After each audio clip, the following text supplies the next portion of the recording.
ನಮಸ್ಕಾರ ಎಲ್ಲ ಜನಮತ ವೀಕ್ಷಕರಿಗೆ.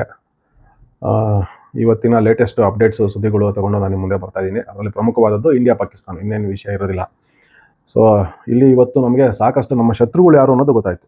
ನಮ್ಮ ಶತ್ರುಗಳು ಯಾರು ಅನ್ನೋದು ನಮಗೆ ಗೊತ್ತಾಯಿತು. ನಮಗೆ ಆ್ಯಕ್ಚುಲಿ ನಮ್ಮ ಮಿತ್ರರಿಗಿಂತ ನಮ್ಮ ಶತ್ರುಗಳ ಬಗ್ಗೆ ಕಂಡಿಟ್ಟಿರ್ಬೇಕಂತ ಯಾವಾಗಲೂ. ಸೊ ಶತ್ರುಗಳು ಅದರಲ್ಲಿ ಪ್ರಮುಖವಾಗಿ ನಮಗೆ ಇವರು ಟರ್ಕಿ ಒಂದು ಗೊತ್ತಾಯಿತು. ಅದೇನಕ್ಕೆ ಟರ್ಕಿ ಟ್ರಿಪ್ಗಳು ಹೊಡಿತಾರಪ್ಪ ನಮ್ಮ ಜನಗಳು, ನಿಜವಾಗ್ಲೂ ನನಗಂತೂ ಸಿಕ್ಕಾಪಟ್ಟೆ ಬೇಜಾರಾಗುತ್ತೆ. ಆ ಆಟರ್ ಬೆಲೂನ್ ಅಂತ ಹೊಟ್ಟೋಗ್ತಾರೆ ಆ ಟರ್ಕಿ ಟ್ರಿಪ್ಗೆ. ಅದು ಏನಕ್ಕೆ ಅಲ್ಲಿಗೆ ಹೋಗ್ತಾರೆ ಅಂತಲೇ ಗೊತ್ತಾಗೋದಿಲ್ಲ. ಅವ್ರ ಮೊದಲಿಂದನೂ ನಮ್ಮ ಕಂಡ್ರೆ ಅಷ್ಟೇ. ಅದರಲ್ಲೂ ಎರ್ಡಗಾನ್ ಇದ್ದಾನಲ್ಲ, ರೆಸೆಪ್ ತಾಯಿಪ್ ಎರ್ಡಗಾನ್, ಅವನು ಪ್ರೈಮ್ ಮಿನಿಸ್ಟ್ರು ಟರ್ಕಿಗೆ, ಪ್ರೆಸಿಡೆಂಟೋ ಪ್ರೈಮ್ ಮಿನಿಸ್ಟರ್ ಏನೋ ಅವ್ನು leader. So he wanted to become last 2-3 years back and even still now he has that ಇದು ಫೈತ್ ಇದೆ. ಪ್ಲಸ್ ಈ ವಾಂಟ್ಸ್ ಆ ಒಂದು ಆಸೆ ಇನ್ನೂ ಹಂಗೆ ಇದೆ ಅವನಲ್ಲಿ. He wants to become the unanimous ಅಥವಾ unannounced leader, unparallel leader of the Islamic world ಕಂಟ್ರೀಸ್ಗೆ. ಸೊ ಅದು ಭಾಳ ಕಷ್ಟ ಇದೆ. ಮಿಡ್ಲ್ ಈಸ್ಟ್ ಅವರು ಅವೆಲ್ಲ ಲೆಕ್ಕ ಕೇಳಲ್ಲ, ನೀನು ಹೋಗಪ್ಪ ಸಡಿ ಅಂತಾರೆ. ಸೊ ಆತ ಇವತ್ತು ಯುದ್ಧ ನೌಕೆನ ಕಳಿಸ್ಕೊಟ್ಟಿದ್ದಾನೆ. ಎಲ್ಲಿಗೆ? ಕರಾಚಿ ಹತ್ರ ಬಂದು ನಿಂತ್ಕೊಂಡಿದೆ ಒಂದು ಯುದ್ಧ ನೌಕೆ.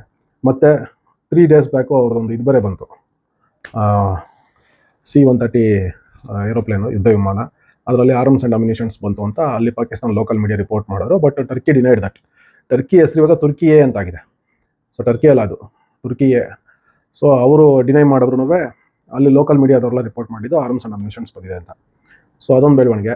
ಮತ್ತು ಮಲೇಷ್ಯಾ ನಮ್ಮ ಜೊತೆ ಒಳ್ಳೆ ಟ್ರೇಡ್ ಇಟ್ಕೊಂಡಿದ್ದಾರೆ. ಪಾಮ್ ಆಯಿಲ್, ಮಲೇಷ್ಯಾ ಅಂದರೆ ಪಾಮ್ ಆಯಿಲ್ ಸಿಕ್ಕಾಪಟ್ಟಲ್ಲಿ ಬೆಳೀತಾರೆ. ನಮ್ಮ ಜೊತೆ ಅವೆಲ್ಲ ಪಾಮ್ ಆಯಿಲ್ ಟ್ರೇಡಿಂಗ್ ಎಲ್ಲ ಇದೆ. ಸೊ ಸಾಕಷ್ಟುಗಳಿಂದ ಆಮದುಗಳಾಗುತ್ತೆ. ಅವರು ಇವತ್ತು ಆಲ್ಮೋಸ್ಟ್ ಪಾಕಿಸ್ತಾನಿಗೆ ಸಪೋರ್ಟ್ ಮಾಡಿದ್ದಾರೆ. ಇಂಡಿಯಾ ಜೊತೆ ಚೆನ್ನಾಗಿದ್ರು ಅವರು, ಮೋದಿಯವರೆಲ್ಲ ರೀಸೆಂಟಾಗಿ ಹೋಗಿದ್ರು ಅಲ್ಲಿಗೆ. ಸೊ ಅವರು ಆಲ್ಮೋಸ್ಟ್ ಪಾಕಿಸ್ತಾನಿಗೆ ಸಪೋರ್ಟ್ ಮಾಡಿ ಮಾತಾಡಿದ್ದಾರೆ. ಮತ್ತು ಇನ್ನು ಅಜರ್ಬೈಜಾನ್, ಅವರು ಪಾಕಿಸ್ತಾನಿಗೆ ಸಪೋರ್ಟ್ ಮಾಡಿದ್ದಾರೆ. ಸೊ ಆ್ಯಕ್ಚುಲಿ ಅಜರ್ಬೈಜಾನ್ದು ಅರ್ಮೇನಿಯಾದು ತುಂಬ ವರ್ಷದ ಕಾನ್ಫ್ಲಿಕ್ಟ್ ನಡೀತಾನೆ ಇದೆ. ಸೊ ಅಲ್ಲಿ ಆ ಕಾನ್ಫ್ಲಿಕ್ಟಲ್ಲಿ Armenia was supported and backed by Russia and Azerbaijan was supported by the west. So western support ಇರೋ Azerbaijan they have supported in support of Pakistan. So ಇದಾಗಿದೆ. ಇನ್ನು ಚೈನಾ ಹೇಳೋದೇ ಬೇಡ. Chinese ambassador is meeting all the Pakistani leaders. ಇವತ್ತು ಆಸಿಫ್ ಅಲಿ ಜರ್ದಾರಿ ಪ್ರೆಸಿಡೆಂಟ್ನ meet ಮಾಡಿದ್ದಾರಪ್ಪ, Chinese ambassador to Pakistan. He also met prime minister of Pakistan Shehbaz Sharif. So ಈ ಥರ ಎಲ್ಲ ಮೀಟಿಂಗ್ಗಳು ಮಾಡ್ತಾನೆ ಇದ್ದಾರೆ ಅವರು. ಚೈನಾ ಸುಮಾರು ಇನ್ವೆಸ್ಟ್ಮೆಂಟ್ ಮಾಡಿಬಿಟ್ಟಿದೆ ಅಲ್ಲಿ. ಅವ್ರಿಗೆ ದುಡ್ಡಿನ ಯೋಚನೆ ಚಿಂತೆ ಪಾಪ ಅವ್ರ ಇನ್ವೆಸ್ಟ್ಮೆಂಟು ಜೊತೆನಲ್ಲಿ ಅವ್ರಿಗೆ ಸಪೋರ್ಟ್ ಮಾಡ್ತೀವಿ ಅಂತ ಹೇಳಿದ್ದಾರೆ. ಇಂಡಿಯಾದಲ್ಲಿ ಹೆಂಗೆ ಸುಮಾರು 50 to 60% ಆರ್ಮ್ಸ್ ಆ್ಯಂಡ್ ಅಮ್ಯುನಿಷನ್ಸ್ ರಷ್ಯಾದಿದೆ, ಅದೇ ರೀತಿ ಪಾಕಿಸ್ತಾನಲ್ಲಿ ಆಲ್ಮೋಸ್ಟ್ 60 to 70% ಆರ್ಮ್ಸ್ ಆ್ಯಂಡ್ ಅಮ್ಯುನಿಷನ್ಸು ಚೈನಾದಿದೆ. ಇನ್ನು ಮಿಕ್ಕಿದ್ದು F-16 ಎಲ್ಲ ಅಮೆರಿಕಾದಿದೆ ಅವರ. ಸೊ ಅವ್ರಿಗೆ ಆ ರೀತಿ ಆಗಿದೆ. ಅವ್ರ ಸಪೋರ್ಟು ಮಾಡಬೇಕಾದಂಥ ಪರಿಸ್ಥಿತಿ ಬಂದಿದೆ ಚೈನಾದವ್ರಿಗೆ. ಸೊ CPEC ಏನು ಕಾರಿಡಾರ್ ಇದೆ ಅಲ್ಲಿ. ಆಮೇಲೆ CPECದು ಅಂತಿದ್ದಾಗೇ ಅದೇ Chinese economic corridor, China Pakistan economic corridor. So ಅಲ್ಲಿ ಚೈನಾ ಏನು ಮಾಡ್ತದೆ, ಅಲ್ಲಿ ಇವತ್ತು ಇಲ್ಲ ನಿನ್ನೆ ಬಲೂಚಿಸ್ತಾನ್ ಲಿಬರೇಷನ್ ಫ್ರಂಟ್ ಏನಿದೆ, they have set a bless 4-5 vehicles, transport vehicles, ಈ ಚೈನಾಯಿಂದ ಬಂದಿರುವಂಥ ಗೂಡ್ಸು ಪಾಕಿಸ್ತಾನ್ಗೆ. ಅದನ್ನು ಒಂದು 4-5 ಲಾರಿಗಳನ್ನ ಹೋಗಿ ಬಾಂಬ್ ಬಿಟ್ಟು ಪ್ಲಸ್ ಬೇರೆ ರೀತಿಯಲ್ಲಿ ಅದನ್ನು ಬರ್ನ್ ಮಾಡಿದ್ದಾರೆ ಬಲೋಚ್ ಆರ್ಮಿನವರು. ಸೊ ಇದೊಂದು ಡೆವಲಪ್ಮೆಂಟು. ಮತ್ತು ಇನ್ನು ಇಂಡಿಯಾಗೆ ಇವತ್ತು ರಷ್ಯನ್ ಪ್ರೆಸಿಡೆಂಟು ಮೋದಿ ಅವ್ರಿಗೆ ಫೋನ್ ಮಾಡಿ ಮಾತಾಡಿ ಸೊ ನಿಮ್ಮ ಜೊತೆ ನಾವಿರ್ತೀವಿ, ನಾವು ನಿಮಗೆಲ್ಲ ಇದು ಟೆರರಿಸಮ್ಮು ಯಾವುದೇ ರೀತಿ ನಾವು ಅಕ್ಸೆಪ್ಟ್ ಮಾಡೋದಿಲ್ಲ, ಸೊ ಇದನ್ನು ಹೊಡೆದಾಕ್ಲೇಬೇಕು, ಇದನ್ನು ನಾವು ಸಹಿಸೋಕ್ಕಾಗೋದಿಲ್ಲ ಅಂತೆಲ್ಲ ಪುಟಿನ್ ಅವ್ರು ಹೇಳಿದ್ರೆ. ಇನ್ನೊಂದು ಕಡೆ ಲ್ಯಾವ್ರಾವ್, ಏನು ಸರ್ಗೈ ಲ್ಯಾವ್ರಾವ್ ಓದ್ತಾ ಇದ್ದಾರೆ, ಅವರು ರಷ್ಯನ್ ಫಾರಿನ್ ಮಿನಿಸ್ಟರ್. ಅವರು ಇವತ್ತು ಜೈಶಂಕರ್ ಅವ್ರ ಜೊತೆಲಿ ಮಾತಾಡಿ ನಂತರ ಅದಕ್ಕೆ ಮುಂಚೆ ಪಾಕಿಸ್ತಾನಿ ಪ್ರೈಮ್ ಮಿನಿಸ್ಟರ್ ಜೊತೆಯಲ್ಲಿ ಮತ್ತು ಪಾಕಿಸ್ತಾನದ ಫಾರಿನ್ ಮಿನಿಸ್ಟರ್ ಜೊತೆಯಲ್ಲಿ ಮಾತಾಡಿ ಫೋನ್ ಮೂಲಕ ಅವರು ಆದಷ್ಟು ಕಂಟ್ರೋಲ್ ಮಾಡ್ಕೊಳ್ಳಿ, ಶೋ ಸಮ್ ರೆಸ್ಟ್ರೈಂಟ್, ಸ್ವಲ್ಪ ಇದು ಮಾಡಿ ಜಾಸ್ತಿ ಅಗ್ರೆಸಿವ್ ಆಗಬೇಡಿ ಅಂತ ಅವ್ರಿಗೆ ಹೇಳಿ, ಇಂಡಿಯಾಗೂ ಮತ್ತು ಪಾಕಿಸ್ತಾನ ಇಬ್ಬರಿಗೂ both parties request to show some restraint ಅಂತ ಹೇಳಿದ್ದಾರೆ. ಸೊ ಆದಷ್ಟು ಇದನ್ನು ಮುಂದಕ್ಕೆ ತೊಗೊಂಡೋಗ್ಬಿಡಿ ಮ್ಯಾಟ್ರನ್ನ ಅಂತ. ಸೊ ಈ ಕಡೆ ಪುಟಿನ್ ಹೇಳ್ತಾರೆ ನಾವು ನಿಮಗೆ ಸಪೋರ್ಟ್ ಮಾಡ್ತೀವಿ ಅಂತ. ಆ ಕಡೆ ಅವರು ಫಾರಿನ್ ಮಿನಿಸ್ಟರ್ ಹೇಳ್ತಾರೆ ಇಬ್ಬರು ಸ್ವಲ್ಪ ಶಾಂತರಾಗಿ ಜಾಸ್ತಿ ಅಗ್ರೆಸಿವ್ ಆಗಬೇಡಿ, ದೊಡ್ಡದು ಮಾಡ್ಕೊಬೇಡಿ ಅಂತ. ಸೊ ಆದ್ರೂ ಇಂಡಿಯಾ ಮತ್ತು ರಷ್ಯಾ ಟ್ರೇಡ್ ಏನಿದೆ, ಸೊ ಇದ್ರ ಮೂಲಕ Russia will support and has supported in the past also to India during many wars. ಈ ಸಲನೂ ನಮಗೆ ಸಪೋರ್ಟ್ ಮಾಡ್ತದೆ ಅವರು. ಮತ್ತು ಇನ್ನು ಇತ್ತೀಚೆಗೆ 2-3 ಡೇಸ್ ಬೇಕು ಬ್ರಿಟನ್ ಅವರು ನಮಗೆ ಇಂಡಿಯಾಗೆ ಟೆರರಿಸಮ್ ಯಾವುದೇ ಕಾರಣಕ್ಕೂ ನಾವು ಒಪ್ಪಕ್ಕಾಗಲ್ಲ, ಅದನ್ನು ನಾವು ಫೈಟ್ ಮಾಡಬೇಕು, ನಿಮ್ಗೆ ಆಗಿರೋದು ಇದನ್ನು ನಾವು ಜೊತೆಲಿದ್ದೀವಿ, ನಾವು ದೈಹಿಕವಾಗಿ ಅಥವಾ ಬೇರೆ ರೀತಿಯಲ್ಲಿ ಮಿಲಿಟರಿ ಇದರಲ್ಲಿ ನಿಮ್ಗೆ ಸಪೋರ್ಟ್ ಮಾಡೋಕ್ಕಾಗದೇ ಇದ್ರು ಫೈನಾನ್ಷಿಯಲಿ, ನಾವು ಬೌದ್ಧಿಕವಾಗಿ ನಿಮ್ಮ ಜೊತೆಲಿದ್ದೀವಿ ಅಂತ ಹೇಳಿದ್ದಾರೆ. ಸೊ ಇದಿಷ್ಟು ನಡೆದಿದೆ. ಮತ್ತು ಇವತ್ತು ಅವನೊಬ್ಬ ಇನ್ಫಾರ್ಮರು ಇವತ್ತು ನೀರಿಗೆ ಬಿದ್ದು ಸತ್ತೋದ. ಅದೆಲ್ಲ ವಿಷಯ ಬೆಳಗ್ಗೆನೇ ನಮ್ಮ ಜನಮತಲ್ಲಿ ನೋಡಿದ್ದೀರಾ ನೀವು. ಸೊ ಅವನು ಕರ್ಕೊಂಡು ಹೋಗ್ತೀನಿ ಅಂತ, ಬನ್ನಿ ನಾವು ನಿಮ್ಗೆ ನೋಡಿಸ್ತೀನಿ ನೋಡಿರೋ ಜಾಗನ ಅಂದ್ಬಿಟ್ಟು ಟಾಯ್ಲೆಟ್ ಬ್ರೇಕ್ ತೊಗೊಳಕ್ಕೆ ಹೋಗ್ಬಿಟ್ಟು ಕಳ್ಳ ನದಿಗಾರ್ಬಿಟ್ಟ. ಸೊ ನಮ್ಮ ಡ್ರೋನ್ ಎಲ್ಲ ಎತ್ಕೊಂಡು ಹೋಗ್ತಾಯಿದ್ರು ನಮ್ಮವರು.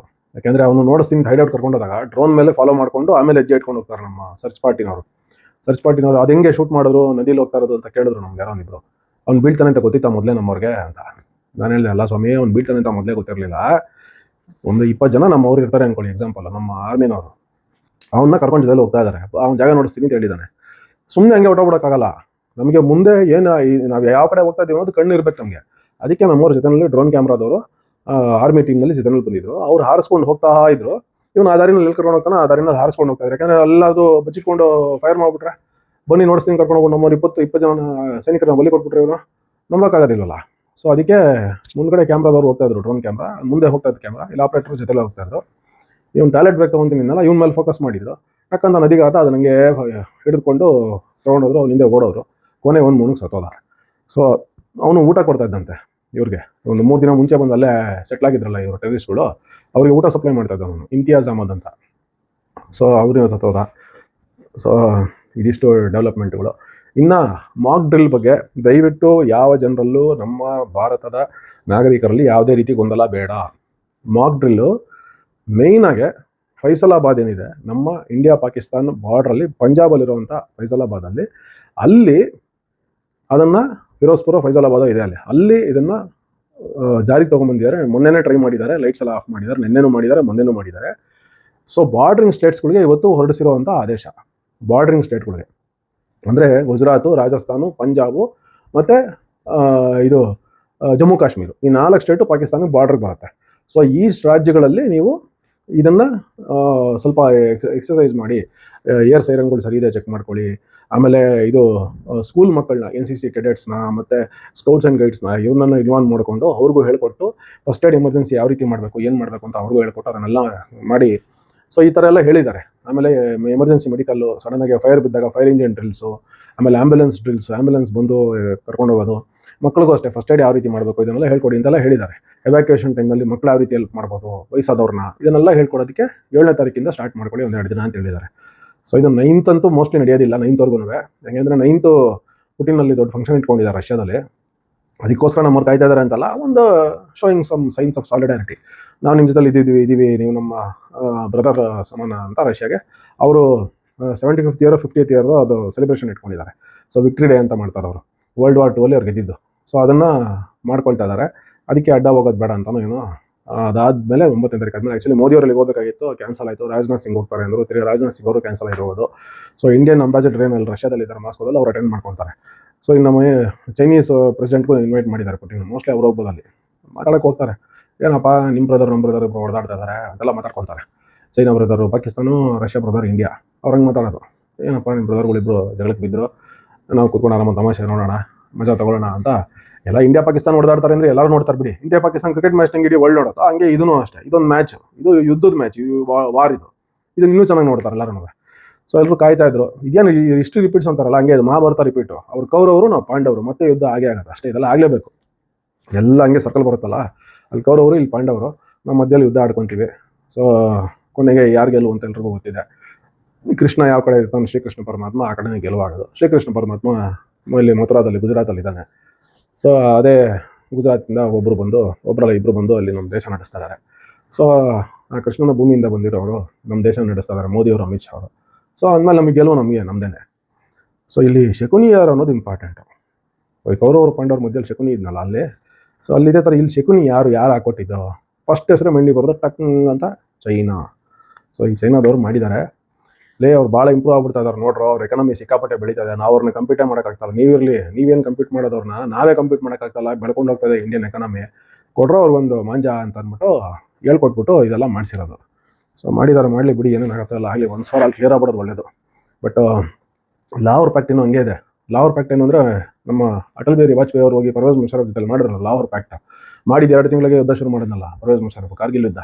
ಸೊ ಅದು ಲಾಹೋರ್ ಡೀಲ್, ಲಾಹೋರ್ ಇದು ಸೈನ್ ಮಾಡ್ಕೊಂಡಿದ್ರು, ಲಾಹೋರ್ ಟ್ರೀಟಿ. ಅದ್ರ ಪ್ರಕಾರ ಏನು ಅಂದರೆ, 2 ದೇಶಗಳು ಅಣು ಬಾಂಬ್ಗಳನ್ನ ಯೂಸ್ ಮಾಡೋದಿಲ್ಲ, ನ್ಯೂಕ್ಲಿಯರ್ ಬಾಂಬ್ ಯೂಸ್ ಮಾಡಲ್ಲ ಅಂತ. ಸೊ ಅದನ್ನು ಮಾಡಿದರು. ಈಗ ಅದು ನ್ಯೂಕ್ಲಿಯರ್ ಬಾಂಬು ಆಗದಿರೋ ಥರ ಮಾತುಕತೆ ಆಗಿದೆ. ಕಾರ್ಗಿಲ್ ಯುದ್ಧದ ಟೈಮ್ನಲ್ಲೂ 2 ನ್ಯೂಕ್ಲಿಯರ್ ದೇಶಗಳನ್ನ ಅವೆಲ್ಲ ಎಲ್ಲರೂ ಹೇಳ್ಬಿಟ್ರು ನ್ಯೂಕ್ಲಿಯರ್ ಬಾರ್ ಆಗ್ಬಿಡುತ್ತೆ ಹಂಗೆ ಹಿಂಗೆ ಅಂತ. ಸೊ ಆಗ ಸೈನ್ ಮಾಡಿದವ್ರು ಇಬ್ಬರು ಬದುಕಿದ್ರು. ಸೈನ್ ಮಾಡಿ 3 ತಿಂಗಳಾಗಿತ್ತು. ಸೊ ಏನೂ ಆಗಲಿಲ್ಲ. ಈಗ ಸೈನ್ ಮಾಡಿ 99 2025 26 ವರ್ಷ ಆಗೋಯ್ತು. ಇದು 26 ಇಯರ್ಸ್ ಆಗೋಗಿದೆ ಕಾರ್ಗಿಲ್ ಯುದ್ಧ ಆಗಿ. ಸೊ 26 ಇಯರ್ಸ್ ಆಯಿತು, ಎಲ್ಲ ಬದಲಾವಣೆಗಳಾಗೋಯ್ತು, ಸಾಕಷ್ಟು ಇದಾಗೋಯ್ತು, ಚೇಂಜಸ್ ಆಗೋಗಿದೆ. ವಾಜಪೇಯಿ ಅವರು ಬದುಕಿಲ್ಲ, ಈಗ ಪರ್ವೇಜ್ ಮುಷರಫ್ ಅವರು ಬದುಕಿಲ್ಲ, ಇಬ್ಬರೂ ಇಲ್ಲ. ಸೊ ಹಾಗಾಗಿ ಇನ್ನು ಅದನ್ನು ಅಸ್ತಿತ್ವದಲ್ಲಿ ಇಟ್ಕೊಳ್ತಾರೆ ಪಾಕಿಸ್ತಾನದವರು ಅಂತ ನಂಬಕ್ಕೆ ಅಸಾಧ್ಯ. ಯಾಕೆಂದರೆ ಅವ್ರು ಕಳ್ಕೊಳ್ಳೋಂಥದ್ದು ಏನೂ ಇಲ್ಲ. ನಾವು ದೊಡ್ಡ ಅರಮನೆಯಲ್ಲಿದ್ದೀವಿ, ಎಲ್ಲ ಗಾಜಿನ ಅರಮನೆ ಕಟ್ಕೊಂಡಿದ್ದೀವಿ ಚೆನ್ನಾಗೆ. ಅವ್ರು ಒಂದು ಕಲ್ಲು ಹೊಡೆದ್ರು ನಮಗೆ ಲಾಸ್ ಆಗೋದು. ಅವರು ಗುಡಿಸ್ಲಲ್ಲಿರೋರು, ಅವ್ರಿಗೇನು ಮಾಡೋದು, ಈ ಕಡೆ ಗುಡಿಸ್ಲಿಬಿಟ್ಟು ಇನ್ನೊಂದು ಕಡೆ ಗುಡಿಸ್ಲಾಕೊಂತಾರೆ. ಸೊ ನಾವು ಅರಮನೆಯಲ್ಲಿ ಬಳ್ತಾ ಇದ್ದೀವಿ ಇಂಡಿಯಾದಲ್ಲಿರೋರಲ್ಲ. ಸೊ ನಮಗೆ ತೊಂದರೆ ಆಗೋದು. ಅವ್ರನ್ನ ಹಾಕ್ಬಿಡ್ತಾರೆ ಅವನೇನು ಬಾಂಬು. ಬಟ್ ಅವ್ರು ಹಾಕಿದ್ರೆ ಮಾತ್ರ ಒಂದು ಸಿಟಿನಲ್ಲಿ ನಾವು ಒಂದು 20 ಲಕ್ಷ 30 ಲಕ್ಷ ಜನ ನಾವು ಕಳ್ಕೊಂಡ್ರೆ, ಅವ್ರದ್ದು ಇಡೀ ಕ್ಲೀನಾಗೆ ಫೀಲ್ಡ್ ಲೆವೆಲ್ ಮಾಡಿಬಿಡ್ತೀವಿ. ಹೀಗೆ ಕ್ಲೀನಾಗೆ ಫೀಲ್ಡ್ ಗುಡಿಸ್ಬಿಟ್ಟು ಸಗಣಿ ಸಾರಿಸಿ ಪಾಕಿಸ್ತಾನ ಪೂರ್ತಿ ಕ್ಲೀನಾಗೆ ಒಂದು ಅಂಗಳ ಮಾಡ್ಕೊಂಬಿಟ್ಟು, ನಮಗೆ ಈ ಮನೆಯಲ್ಲಿ ಒಂದು ಅಂಗಳ ಇರಬೇಕು ಅಂತಾರಲ್ಲ, ಗಿಡ ಹಾಕೋದಕ್ಕೆ ಗಾರ್ಡನ್ ಏರಿಯಾ, ನಾವು ಇಂಡಿಯಾಗೆ ಗಾರ್ಡನ್ ಏರಿಯಾ ಆಗ್ಬಿಡ್ತಾರೆ ಪೂರ್ತಿ Pakistan will become garden area of India.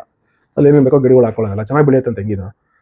Nuclear bomb ಇದ್ಮೇಲೆ ಎಲ್ಲ ಬೆಳೆಯಲ್ಲ, ಅದೆಲ್ಲ ಒಂದು ಸ್ವಲ್ಪ ಎಲ್ಲ ಮಣ್ಣಿಗೆಲ್ಲ ತೆಗೆದು ಎಲ್ಲ ರೆಡಿ ಮಾಡಿ ಲೆವೆಲ್ ಮಾಡಿ, ಅಲ್ಲೇ ಬೇಕಾದ್ರೆ ಮಣ್ಣಿನ ಗುಡ್ಡೆಗಳು ಬೇಜಾನಿದೆ ಬೆಟ್ಟಗಳು, ಅದೆಲ್ಲ ಸ್ವಲ್ಪ ಕೆರೆದ್ಬಿಟ್ಟು ಎಲ್ಲ ಮಣ್ಣೆಲ್ಲ ಗುಡ್ಡೆ ಹಾಕ್ಬಿಟ್ಟು ಲೆವೆಲ್ ಮಾಡ್ಬಿಟ್ಟು ಕ್ಲೀನಾಗಿ ಏನೇನು ಬೇಕೋ, ಏನು ಆರೆಂಜ್ ಸೀಡ್ ಹಾಕಿದ್ರೆ ಆರೆಂಜ್ ಗಿಡ ಬೆಳೆಯುತ್ತೆ, ಸೇಬ್ ತಿಂದ್ಬಿಟ್ಟು ಬೀಜ ಹಾಕಿದ್ರೆ ಸೇಬಿನ ಗಿಡ ಬೆಳೆಯುತ್ತೆ, ಏನು ಬೇಕೋ ಬೆಳೆಯುತ್ತಲ್ಲ. ಸ್ಯಾಫ್ರನ್ ಬೇಕಾ, ಕೇಸರಿ ಕಮ್ಮಿ ಆಗಿದೆ, ಕೇಸರಿ ಹಾಕಿದ್ರೆ ಕೇಸರಿ ಬೆಳೆಯುತ್ತೆ. ಆಮೇಲೆ ರಾಕ್ ಸಾಲ್ಟು ಚೆನ್ನಾಗಿದೆ, ಎಲ್ಲ ಬೆಟ್ಟ ಕಡಿದ್ರೆ ಹಂಗೆ ಸಾಲ್ಟ್ಗಳು ಉದುರ್ತಾಗುತ್ತೆ. ಹಿಮಾಲಯನ್ ಸಾಲ್ಟು, ಏನೋ ಅಂತಾರಪ್ಪ ಅದಕ್ಕೆ, ಸೈಂಧವ ಲವಣ ಬೇಜಾನ್ ಸಿಗುತ್ತೆ.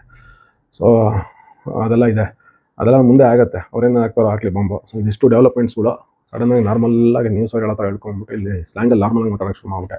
ಈ ಪಾಕಿಸ್ತಾನ ಬಂದಾಗ ಎಮೋಷನ್ಸ್ ಸರ್ಕೊಳಕ್ಕಾಗ ನಮಗೆ ಸಿಕ್ಕಾಪಟ್ಟೆ ಆಗ್ಬಿಡುತ್ತೆ. ಸೊ ಅವ್ರ ಕಮೆಂಟ್ಗಳಂತೂ ನೋಡ್ತಾ ಇದ್ರೆ ಫೇಸ್ಬುಕ್ಕಲ್ಲಿ ಬಿಟ್ಬಿಟ್ಟಿದ್ದೀನಿ. ನಾವೇನು ಮಾಡ್ತೀವಿ, ನಮ್ಮ ಜನಮತಲ್ಲಿ ನ್ಯೂಸ್ ಹಾಕ್ತೀವಿ, ನಮ್ಮದೇನು ಅಷ್ಟೊಂದು ಫೇಮಸ್ ಅಲ್ಲ, ಇನ್ನೂ ಬೆಳೀತಾರೋಂಥ ಸಂಸ್ಥೆ. 11,000 ಜನ ಫಾಲೋವರ್ಸ್ ಇದ್ದಾರೆ ನಮಗೆ. ಆಮೇಲೆ ಒಂದು 6,000 ಜನ ಲೈಕ್ಸ್ ಮಾಡಿದ್ದಾರೆ. ಸೊ ಎಲ್ಲ ಸೇರಿದ್ರೆ ಅಟ್ಲೀಸ್ಟ್ ಒಂದು 18,000 ಜನ ಆಗ್ತಾರೆ. ಸೊ ನಮ್ಮಲ್ಲಿ ಇನ್ವಾಲ್ವ್ ಆಗಿರೋರು. ಈ ದೊಡ್ಡ ನ್ಯೂಸ್ ಏಜೆನ್ಸಿಗಳು ರಿಪೋರ್ಟ್ ಮಾಡುತ್ತಲ್ಲ, ಅಲ್ ಜಜೀರಾ ಅಂತೂ ನೋಡಲೇಬೇಡಿ, ಬರೀ ಆ್ಯಂಟಿ ಇಂಡಿಯಾ. ಇವತ್ತು ಇಂಡಿಯನ್ ಮೀಡಿಯಾ ಮೇಲೇ ಒಂದು ಪ್ರೋಗ್ರಾಮ್ ಮಾಡಿಬಿಟ್ಟು, ಶ್ರೀನಿವಾಸನ್ ಅಂತ ಇದ್ದಾನೆ ND TV-ನಲ್ಲಿ, ಅವನ್ನ ಕೂಡಿಸ್ಕೊಂಡು ಒಂದು ಪ್ರೋಗ್ರಾಮು, ದ ಪ್ರಿಂಟ್ ಮ್ಯಾಗಝಿನ್ ರಿಪೋರ್ಟರ್ದು ಅವರು ಅದರಲ್ಲಿ ಮಾತಾಡಿದ್ದಾರೆ. ಸೊ ಇಂಡಿಯನ್ ಮೀಡಿಯಾ ಹೆಂಗೆ ಸಪೋರ್ಟ್ ಮಾಡ್ತಾ ಇದೆ ಮೋದಿ ಪ್ರೊಪಗಂಡ ಹೆಂಗೆ ಸಪೋರ್ಟ್ ಮಾಡ್ತಾ ಇದೆ ಅಂತ ಒಂದು ದೊಡ್ಡ ಪ್ರೋಗ್ರಾಮ್ ಇವತ್ತು ಅಲ್ ಜಜೀರಾದಲ್ಲಿ.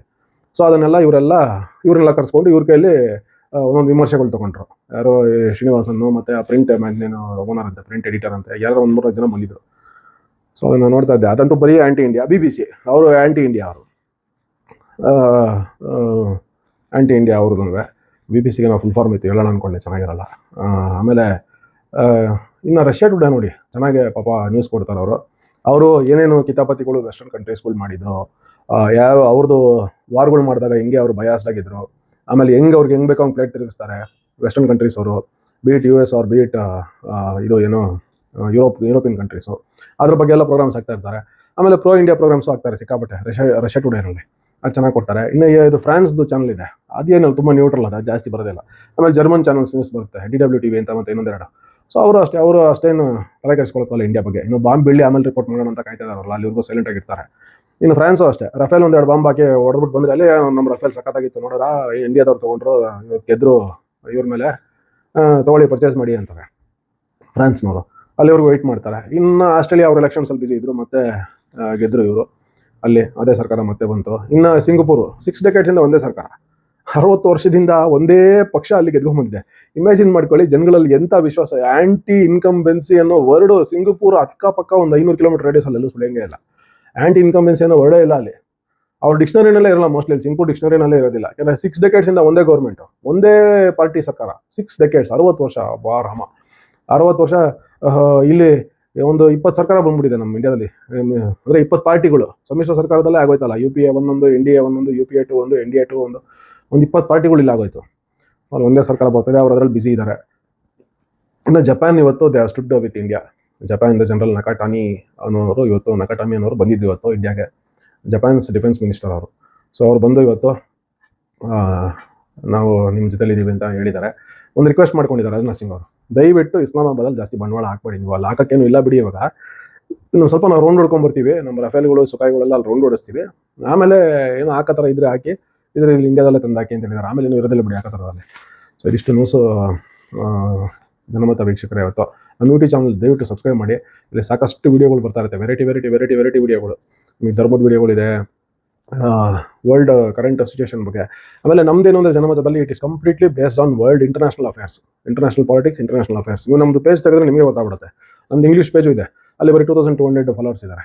ಸೊ ಇದು ಕನ್ನಡದಲ್ಲಿ 11,500 ಫಾಲೋವರ್ಸ್ ಇದ್ದಾರೆ, 11,100 ಪ್ಲಸ್ 7,000 ಲೈಕ್ಸ್ ಮಾಡಿದ್ದಾರೆ. ಸೊ ನಮ್ಮದು ಜಾಸ್ತಿ ಇಂಟರ್ನ್ಯಾಷನಲ್ ನ್ಯೂಸ್ಗಳು ಬರ್ತಾ ಇರುತ್ತೆ. ಸೊ ದಯವಿಟ್ಟು ನೀವು ಒಂದು ಕನ್ನಡ ಚಾನಲ್ಲು ಅಂದರೆ ಇಂಟರ್ನ್ಯಾಷನಲ್ ನ್ಯೂಸ್ ಜಾಸ್ತಿ ನಮ್ಮದು ಫೋಕಸ್ ಮಾಡೋದು, ಲೋಕಲ್ ನ್ಯೂಸ್ ಕಮ್ಮಿ, ಇಂಪಾರ್ಟೆಂಟ್ ನ್ಯೂಸ್ಗಳು ಮಾತ್ರ ಹಾಕ್ತೀವಿ. ಏನಾದರೂ ಬ್ರೇಕಿಂಗ್ ನ್ಯೂಸ್ಗಳು ಸಣ್ಣ ಪಟ್ಟ ಅಂತವಿದ್ರೆ ಮಾತ್ರ, ಜಾಸ್ತಿ ಹಾಕಕ್ಕೆ ಹೋಗೋದಿಲ್ಲ ನಮಗೆ. ಈಗ ಯೂಟ್ಯೂಬ್ ಚಾನಲಲ್ಲಿ 1200 ಫಾಲೋವರ್ಸ್ ಏನೋ ಇದ್ದಾರೆ ಅಷ್ಟೇ. ಸೊ ದಯವಿಟ್ಟು ನಮಗೆ ಪ್ರೋತ್ಸಾಹ ಮಾಡಿ, ಬೆಳೆಸಿ. ಎಲ್ಲ ಥರದ ಇನ್ಫಾರ್ಮೇಷನ್ಗಳು ನಿಮ್ಗೆ ಸಿಗುತ್ತೆ. ಆಮೇಲೆ ಸಾಕಷ್ಟು ವೀಡಿಯೋಗಳು ಮಾಡಾಕ್ತಾ ಇರ್ತೀವಿ ನಾವು. ಇವಾಗ ಇಂಡಿಯಾ ಪಾಕಿಸ್ತಾನ ಬಗ್ಗೆ ವಾರ ಆದರೆ ಏನಾಗುತ್ತೆ, ಇಂಡಿಯಾ ಪಾಕಿಸ್ತಾನ ಹಿಸ್ಟ್ರಿ ಬಗ್ಗೆ ಒಂದು ಹಾಕಿದ್ದೀವಿ. ಆಮೇಲೆ ಪಾಕಿಸ್ತಾನ ಟೆರರ್ ಫಂಡಿಂಗ್ ಹೆಂಗೆ ಮಾಡ್ತಾರೆ ಅಂತ ನಾನೇ ಒಂದು ವೀಡಿಯೋ ಮಾಡಿದ್ದೀನಿ, ಅದನ್ನು ಹಾಕಿದ್ದೀನಿ. ದಯವಿಟ್ಟು ಅದನ್ನು ನೋಡಿ, ಶೇರ್ ಮಾಡಿ, ಸಬ್ಸ್ಕ್ರೈಬ್ ಮಾಡಿ, ಫಾಲೋ ಮಾಡಿ, ಲೈಕ್ ಮಾಡಿ, ನಮ್ಮನ್ನ ಆದಷ್ಟು ಪ್ರೋತ್ಸಾಹ ಮಾಡಿ ಅಂತ ಹೇಳ್ಕೊಳ್ತೀನಿ. ಧನ್ಯವಾದಗಳು ಎಲ್ಲರೂ. ಶುಭರಾತ್ರಿ.